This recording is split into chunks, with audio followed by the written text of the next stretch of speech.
of safety on our campus. September is a national month that has to do with preparedness, so I'll allow him to talk a bit about that as well. And then we will go into, after Darrell is done speaking, we will go into kind of like question answer like you would do for a press conference. So if you do have a question during that time, please just do the little raise hand function, and I will call on each person, person by person. That way everyone gets a turn to ask questions. All right. Darrell, I'm going to turn this over to you. This is Darrell Jeter, our Director of Emergency Management and Planning here at UNC Chapel Hill. Thank you, Erin, and good morning, everyone, or good afternoon, rather, everyone. As Erin indicated, I want to first just thank you all for this opportunity to partner with you so that we can share, our safety message for our campus as we get well underway with the start of another academic year, welcoming our students back to campus, and also our campus activities that are typical throughout the year on a campus. September is an important month for us. It is a National Preparedness Month, and as a part of the preparedness community, being the emergency management entity for our university, we want to partner with and join forces with our state and national partners to relay the importance of being prepared in our jurisdictions. And so we want to take this opportunity to talk about, safety updates and how we as a campus community can be prepared in the event of an unexpected occurrence on or near our campus. As a part of National Preparedness Month, we take this opportunity to do a number of things, and just to highlight a few, we do have our fall siren test with our Alert Carolina emergency notification system that will be occurring this month. We'll be sharing more information about that in the days and weeks to come. That allows our campus community to become familiar with how to receive emergency notifications on campus if and when warranted. And then something else that we're very excited about, September 19th, we'll be hosting our Emergency Preparedness Festival here on campus. And this is going to be on the same day as Talk Like a Pirate Day.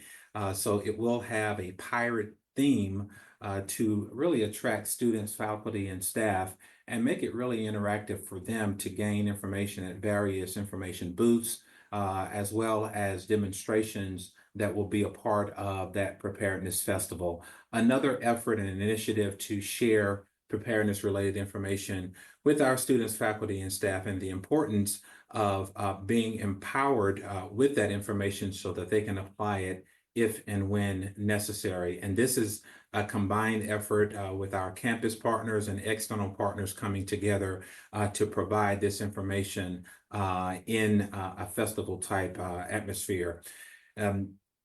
One of the important things I will say when we talk about preparedness, the reality is that we're not immune to be exposed to disruptions. And so our message on emergency preparedness is so critically important. And given that one of our primary missions is educating students, we want to make sure that our students understand and have access to that preparedness message. And then knowing that everyone on our campus has accessible to them the fundamentals of emergency preparedness, because unfortunately, we don't know if and when an emergency might present itself, but we do want to ensure that our campus community is prepared. And so all of this combined is our effort to build a campus culture of preparedness and resilience. And we do that by encouraging our campus community to be informed, to be prepared, and to take action. Collectively, that represents being Carolina ready, our campus preparedness message to our campus community. So again, we are very appreciative for the opportunity to convey this preparedness message to our campus community and look forward to continuing that partnership so that we all can enjoy a safe environment here on UNC's campus. All right. Thank you, Darrell. And I guess we'll get started now with question and answer session. If anyone has any questions, feel free to just use the hand raise function, and I'll go ahead and go person by person. And feel free to unmute when I call on you. Go ahead, Brighton. Hey there, Darrell. Thanks so much for taking the time to chat with us today.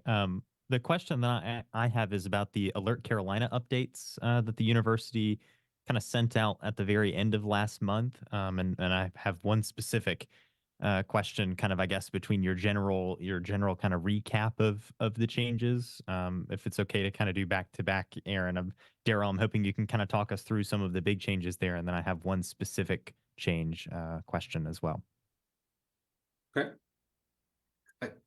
Sure. So generally, with the updates to our North Carolina notification system, we're focusing on emergency notifications. So the emergency warning messages that we send out anytime that there's a significant emergency or dangerous situation that involves an immediate threat to the health and safety of our campus community, we want to make sure that the information that we convey with that initial message is as clear and concise as possible to inform the campus community of what is happening and what actions they need to take in the event that that does occur. And so with the wording that we utilize with that, whether it's via email, text, or social media, we want to again make sure that that messaging is clear to our campus community. And based on feedback that we've received over the past year, we identified an opportunity to provide more clarity in that initial notification that we send out. In addition to that initial notification, we also recognized that there was a desire to receive more routine updates between the time we send the initial emergency warning out and the all clear message. And so how we provide those updates and at what frequency we provide those updates is a part of the adjustments and changes that we're making. And then finally, I will note that as we determine that a threat no longer presents itself to our campus community, when we send out the all clear to our campus community, we want to make sure that they're clear, that that all clear message is indicating that there is no longer a lingering threat, but that doesn't necessarily mean that our campus is in a position to return to normal operations. And so we've made some adjustments there. And then we also looked at some specific notification types for emergencies to address some of the language with that. So when we talk about an armed or dangerous person on our campus, using messaging around run, hide, fight, actions that people need to take, because that's the most important part of that emergency warning, what's going on and what actions you can take. So that's a high level summary, and I'm certainly happy to address any specific questions that you might have that I left out. Yeah, that's great. And the specific one I had was about that frequency and kind of what those routine updates would look like. And I'm also curious too, how much of the feedback from students was about the frequency. I'm hoping you can just kind of walk us through some of the general feedback and thoughts you were getting from people about why a more frequent a routine update would be helpful to people on campus. Well, if we were to use an armed, if there were an active threat on our campus, for example, uh, the main action that we want our campus community to take is basically to suspend any normal activity and to put themselves in a position where they can safeguard themselves from that threat. So if you're off campus, to stay off campus. If you're on campus, secure in place in a location that creates a barrier between you and that threat, while our first responders, our law enforcement partners, and UNC police can continue their effort to identify and locate the threat and then ensure that that threat is removed from campus.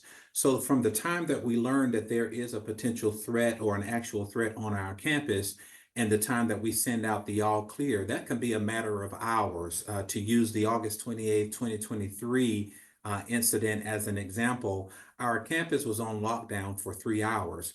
And so for that 3 hour window, we understand that those that may not be able to ascertain in their immediate area if the threat is still lingering, those routine updates makes it clear to them that we are not yet in a position where we can release them to return to their normal activity. And so providing those periodic updates is important so they'll know, hey, there is still a lingering threat. You need to continue to secure in place or to stay away from campus. And if we have relevant updates that we can share during those periodic updates, we will do so in consultation with UNC Police, because what we don't want to do is impede their ability to identify and locate the threat and also be able to do a thorough investigation. And so as much information that we can share with those updates, we want to provide that to the campus community.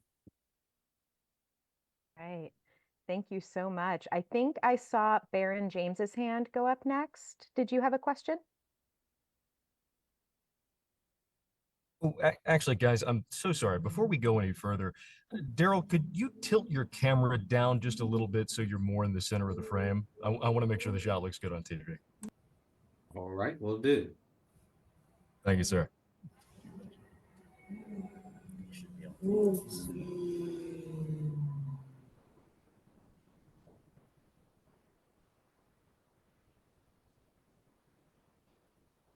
About the best I can do. Hopefully that's a little better. Yeah.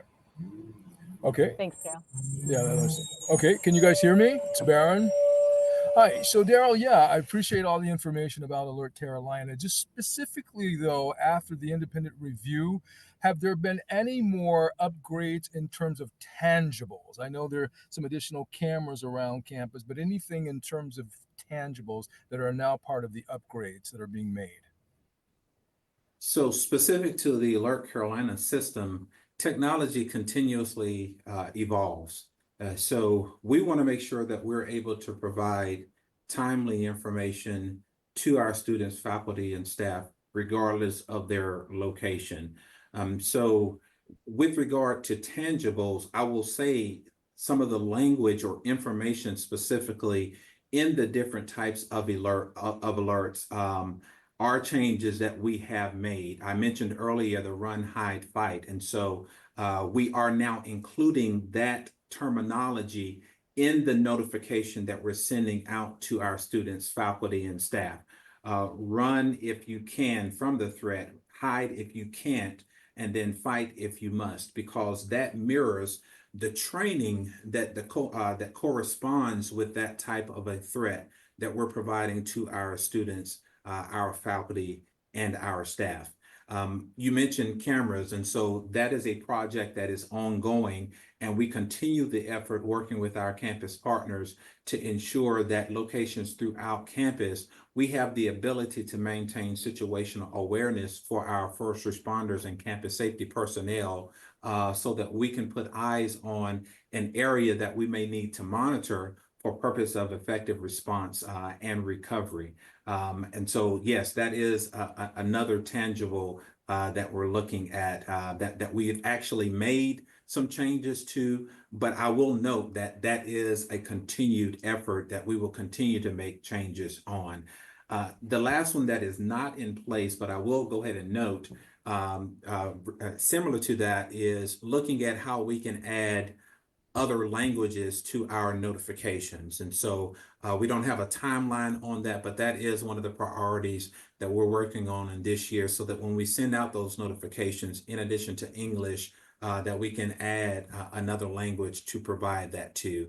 And then this may be a conversation for later, but in conjunction with that, we don't want people to solely rely on the information that they receive in the moment from Alert Carolina. So what helps for them to be able to effectively receive that information and take corresponding action is to be exposed to training in advance. And so we've been working on delivering training to our faculty going into the start of this year, so that they'll know exactly what it means to run, hide, fight in a classroom environment, what it means to shelter in place in the event of a weather emergency, what it means to evacuate that building if there were a fire or some other hazard that presented itself inside of that building. So hopefully that gives you some sense of some of the tangibles that we've been working on over the past year. Also, as a quick follow-up, Darrell, I understood, and correct me if I'm wrong, that there may be some sort of car license plate identification system in place as well? So with regard to our campus security infrastructure, there are some technology enhancements that our UNC Police Department has been working on adding to our campus community. I can't speak in specificity to those, but I will say you can certainly reach out to UNC Police if you have specific questions regarding those. But absolutely, as a part of the campus security infrastructure, we've been looking holistically at what we can do to again have that situational awareness and assist them in any investigations that might be warranted. Okay, and one final question, if I may. With regards to former protocols in place for safety and security, have any of those been deactivated or are no longer going to be used going forward? So I can't think of anything specifically that is no longer relevant. It is more of how we package the message. And really what was clear to us, particularly from our students and even our faculty, our staff, and our parents, is what we were telling them is not what they were interpreting from us. And so a number of these resources that we're talking about have pre-existed, but the format that we were providing to them wasn't in a method that was resonating with them, or it wasn't reaching them effectively in the way that we wanted it to reach them. So what we've done is taken that feedback that we received directly from our students, faculty, and staff, as well as from the independent review that came out of the after action report.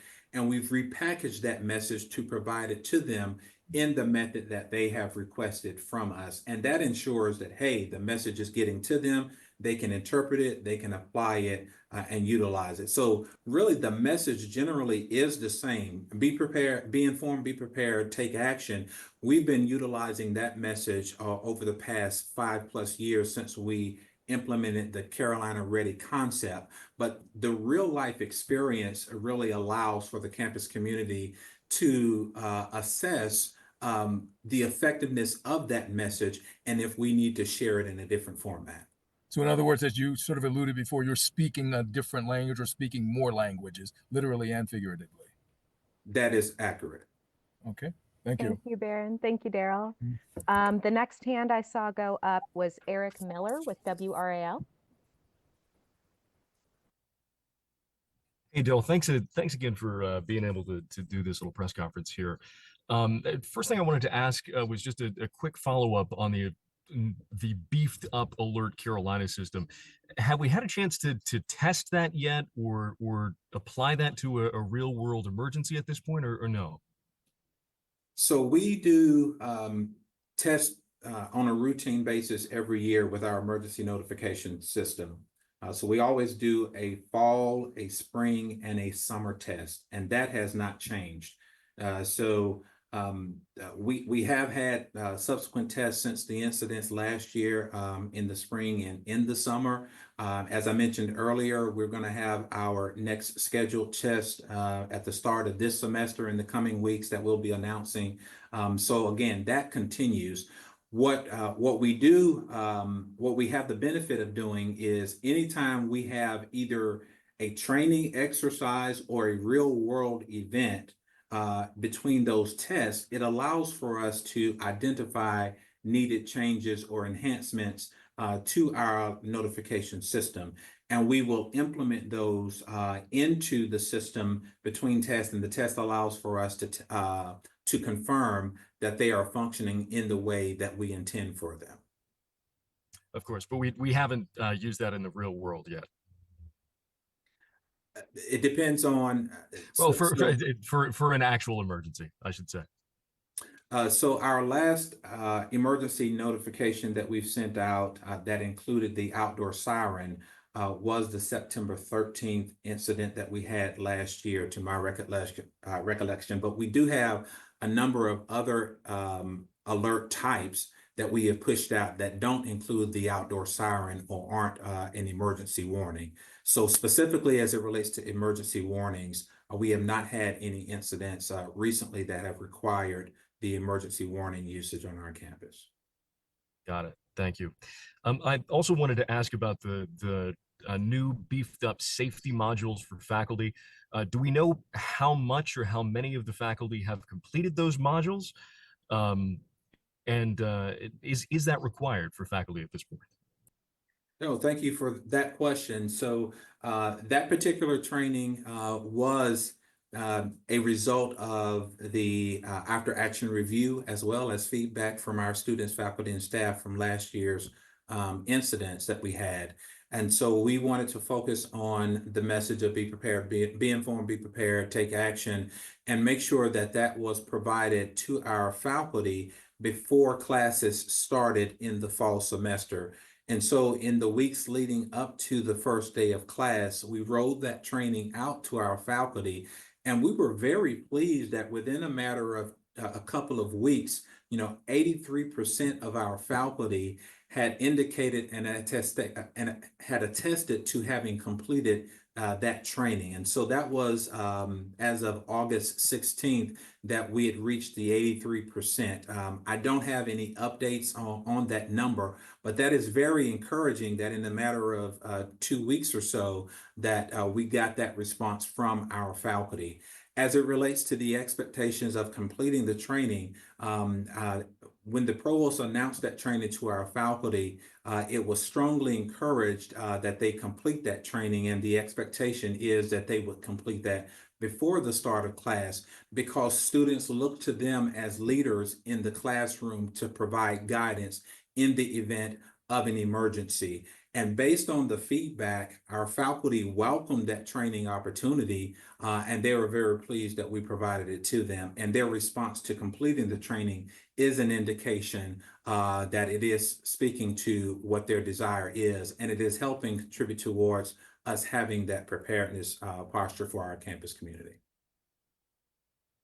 Darrell, Thank you, thank you very Eric. much. And thank you, Darrell. Thank you both. The next hand that we have up is Ananya Cox with the DTH. Hi, I just had a question, just following up a little bit about that safety module we were talking about. When professors or other teaching staff took that module, was there any expectation about talking about those things in class? I was hearing kind of different things from people that either professors did talk about it in class or didn't. So I guess just what the guidance on that would be really helpful. Uh, Great question. And as a part of the emergency preparedness in the classroom resources that we have for faculty, they are also provided with information that they can share with their students on day one. It is to help set expectations in the classroom of how those in the classroom would work together to respond to any emergency that might present itself. And so, yes, as a part of that training, we equip faculty with information that they can use on day one to acknowledge emergencies and or disruptions may happen at any point throughout the year. And these are the actions that we can take in the classroom. It also allows them to utilize students to assist in that effort in emergencies. For example, they can identify with their students how the students can assist them in the moment should they need to take certain actions in that classroom. So yes, that is a part of the package of resource and information that is referred to in the training and is also available in what we share with them separate from the training. And was that a required part of the module, or was that part of the strongly encouraged training? So I do want to note that the information about communicating on day one is something that is strongly encouraged, and that is communicated at the school level from the deans and the chairs to each individual faculty. Some of that information may look different, slightly different, depending on what school a faculty member or an instructor is a part of. And so we want to make sure that at a baseline, this is general information that all should utilize, and then they can add to that more specifics, because as a part of that, included in that is how to navigate their classroom and their buildings. And the layout across our campus is different from building to building. And then the only last thing I had to ask was, I know I guess this has been previously brought up about offering different languages in Alert Carolina. And I saw on the most recent guidance that in using Spanish language is in the works. Do you have any timeline on when that may be, or what the process is of having those alerts come out in Spanish language form? So I don't have a timeline of when we're going to have that implemented, but that is one of the priorities that we have this academic year to implement that.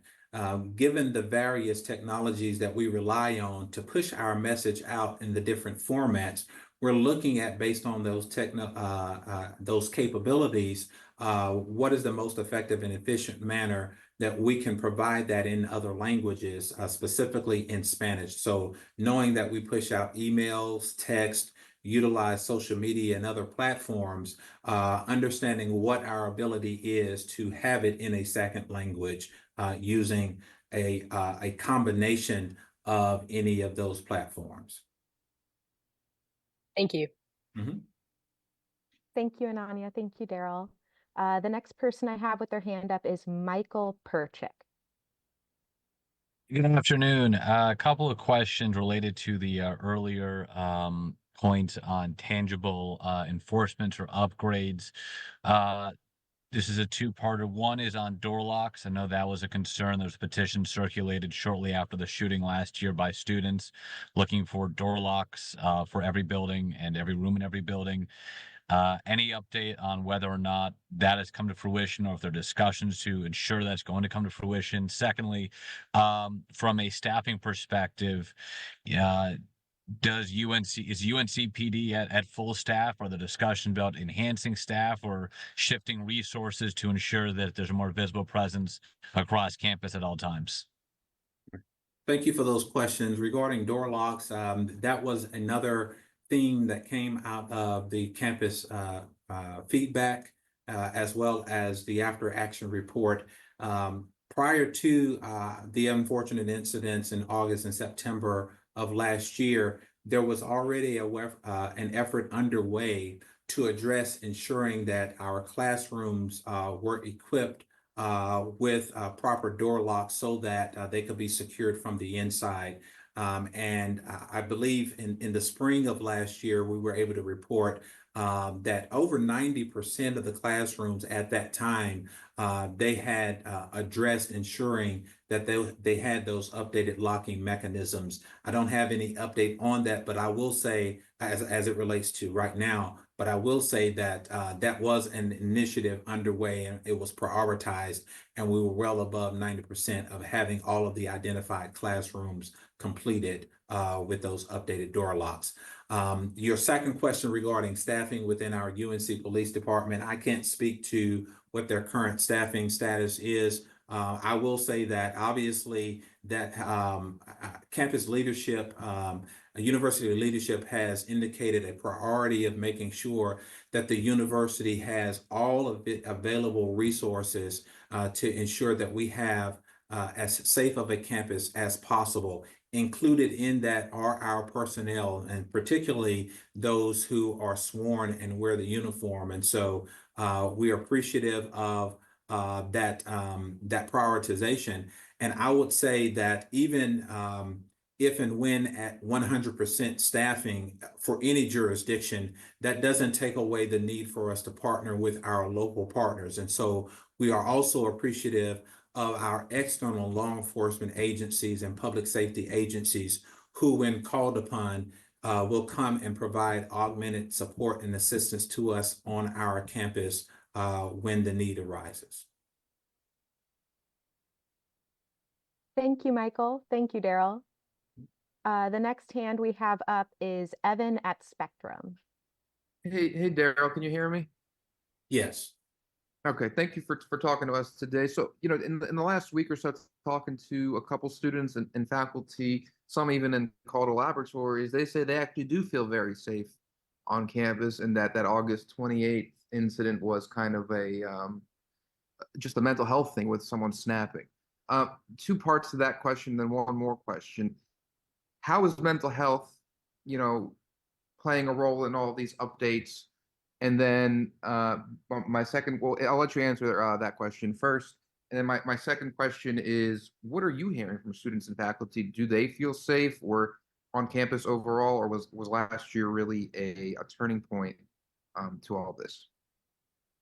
So mental health plays a critical role, and that is something that the university has also prioritized, particularly in the aftermath of last year's tragic events. I will say that mental health was certainly a priority even prior to that. And so Hills Care is an example of resources that we have available through our student affairs partners for our students, as well as on the employee side, there are resources through our human resource department that are available if one has the need for mental health and emotional support. And so we realize that situations involving trauma impact us all differently, yet the same. It has an impact on us. And it's not just the physical impact or toll, but even those who may not have been directly affected by the incident, it did have impacts on them mentally and emotionally. And we want to make sure that their well-being is addressed holistically. And so I can say that we are very appreciative of our partners, again, on the student affairs and HR side, who are working tirelessly to make sure that those resources are available to our campus community. Included in that are the ones who are contributing to the response. And so students, faculty, staff, those that are supporting the response, all of us we want to look out for each other before, during, and after a tragedy. And even a year plus after the incident on August 28th, we all still want to make sure that our campus community knows that we're supporting each other as we chart our path forward to have a safe and secure campus environment. Regarding the feeling of safety on our campus, obviously the responses vary from person to person. Everyone has their priority as it relates to feeling safe, and that depends on their interaction on campus. And so a perspective of a residential student may be slightly different than a commuting student or a faculty member or an employee, but everyone wants to feel safe. And it is our priority as a campus community to be responsive to that desire by making sure the campus community knows there are resources available to you. You are not alone in this desire to feel safe while you're on our campus. And we want our parents to know that as well, that we take it very seriously. And so we never want to convey or present to our campus community that there isn't an opportunity for us to continue to enhance on those efforts.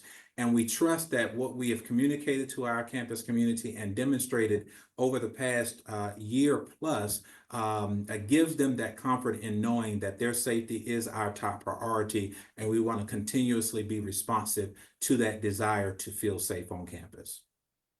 Just last question, Darrell, if I may. It's no secret that we're living in a divisive world right now, and UNC had the horrific professor shooting, deadly professor shooting, but then months later, like across many campuses in the country, there were protests, erupted. Those, turn kind of violent at times. And the chances, I don't know if there will be more protests this semester. I don't think anyone knows. It remains to be seen. But has the school done anything to improve safety on that end, to make sure that all students feel safe? Communication is an important aspect of that. And so we want to be transparent with our campus community of what our mission is and what we're doing as a university to continue that mission, while also protecting people's right to express themselves in a way that is certainly respectful of others and respectful of their rights, because we understand that people have ideas that they want to share. And as a public institution, we want to make sure that we provide protection and a space that can be done while also continuing our primary mission of teaching, research, and public service. As I said on the outset, we can't always predict if and when something is going to occur, but what we can do is be as prepared as possible. And so using real experiences that we've had, not only over the past year on our campus, but at other campuses, we are constantly looking at, based on those occurrences, how we can minimize a disruption to our campus operations when these other activities may occur. Thank you. I really appreciate it. Mhm. Thank you, Evan. The next person whose hand was up was Raina. I think you're with Carolina Connection. Yes, hi, I am with Carolina Connection. Thank you again for this opportunity to ask questions and stuff like that. A lot of mine have been answered, but I do kind of want to backtrack a little bit back to the campus security infrastructure. I know you already talked a little bit about the door locks, but I am curious. I heard that there's supposed to be like an emergency button that automatically locks all doors and windows. And then in addition to those locks, because I do feel like that was a big issue and like the consensus among student and faculty is being stuck in a situation like that with no way to lock a door or cover the windows or anything like that. So with that infrastructure, is there a specific timeline? And are you able to implement all of these changes in every single building? So let me speak to what I understand your question to be, and I think there are different aspects. My understanding of your question, there are actually different aspects that I do want to kind of separate. So we, as a part of our initiative to ensure that all classrooms have door locks that can be locked and manually by those that are in the classroom, the instructor, on their emergency preparedness webpage for classroom preparedness, we do also have a resource regarding door locks, and it provides them with instructions on how to utilize those different door locks. I believe one of the tools that you referenced is specifically speaking to one of the types of ways, depending on the classroom itself, that some classroom doors can be locked. And so that information is available on that website, depending on the location of that classroom. So again, each classroom, each building is equipped with a different locking mechanism. And one of those may be actually a push button for that classroom to allow them to engage the lock for that particular space. Broader speaking, as it relates to technologies, whether it's resources that are utilized at the local level within that classroom or holistically across the campus community, we again want to ensure that we have the capability to protect our campus community anytime we need to create a barrier between them and the threat, empowering them to be able to do so using both improvised as well as already implemented measures to do so, locking mechanisms being one of those, and then more holistically across campus, if we need to also augment that in a more holistic approach, making sure that our campus responders have the ability to do so if and when the need arises. Okay, great. And I do just have one more quick question. I know we're almost out of time, but you were talking a little bit about the training that staff goes through, and you also talked a little bit about how there will be training for students. Can you elaborate a little more on what training for students could mean? Yes. So right now, for our entire campus community, whether you are a student, faculty, or staff, we encourage all of them to visit our Carolina Ready website. And under the training section, there is an emergency preparedness 101 course that they can take online. And it covers the basic fundamentals of being informed, being prepared, taking action. And so all are encouraged to do that. To augment that, the more targeted training that we have for faculty that was rolled out at the start of the year, we also have plans to do something similar for our staff in the office. The timeline for that is the current academic year. Our hope and goal is that we'll be able to announce a rollout of that at least going into the spring semester, but we don't have anything specific for that group. And then after we produce a specific training for staff, then we intend to also have conversation around specific training for students that we can package and make available to them. We don't have a timeline on that, but that's generally the order. We wanted to begin with faculty in the classroom and then staff and finally students. And that is not to say that all don't need to have access to this information, but again, in response to our campus community's feedback, we realized that faculty were being looked to as the leaders inside of the classroom. And so we wanted to initiate the academic year with providing them with more specific resources and information on how to manage it in their classroom space. Thank you, Raina. Thank you, Darrell. And before I move on to the next question, we do only have about 2 minutes left, so we probably have time for one more question. I have been dropping some links into the chat if you all need some more background information on some of the things that we've been speaking about. All right, so we have time for one more question. Baron, did you have a question? I think I saw your hand might have gone up again.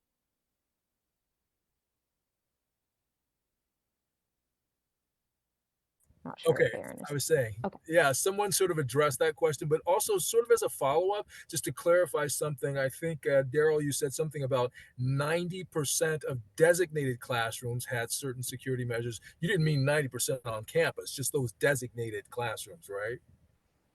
So I was speaking of all instructional space on campus that are identified as classrooms. It's not specific classrooms, but classroom spaces on campus with respect to door locks. There has been an ongoing effort to ensure that those spaces have lockable locking mechanisms that are functional in those spaces. And that's what the 90+ percentile was referring to.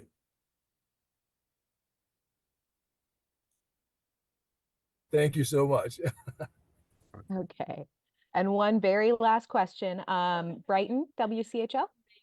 Yeah, Darrell, you've kind of mentioned this a few times, but I'm hoping that you can just dig into that after action review and then the feedback from the campus community as well.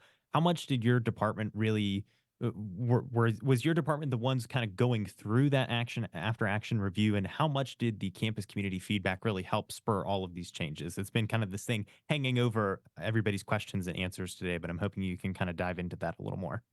No, great question. So emergency management and planning department is responsible for facilitating the coordination of our comprehensive response. And that includes, following an incident, doing a review of our response plan and identifying areas and opportunities for improvement.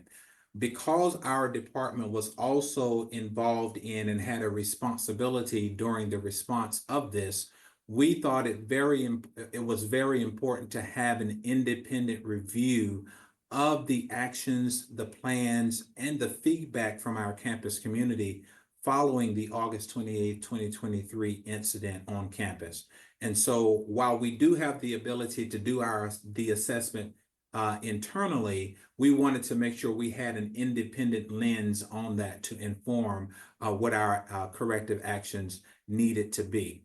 So that's why it was a priority for us as well as the university leadership to have that independent review. The feedback from our campus community was so critical in really identifying what the themes were going into this review. And so that feedback that was provided, we made that available to the contractors that did the independent review.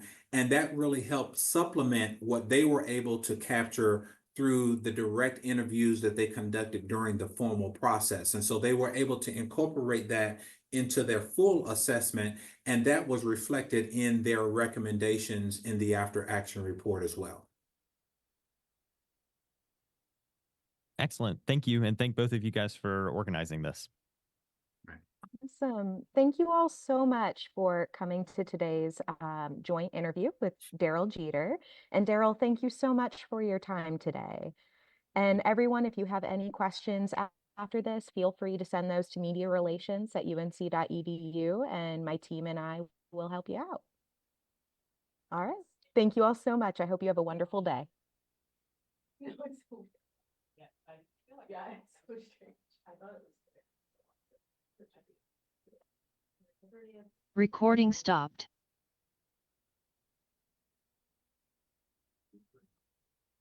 I'm just holding on for a quick minute in case anyone needs to end their recordings or grab any links from the chat. Monday, on Labor Day. Yeah.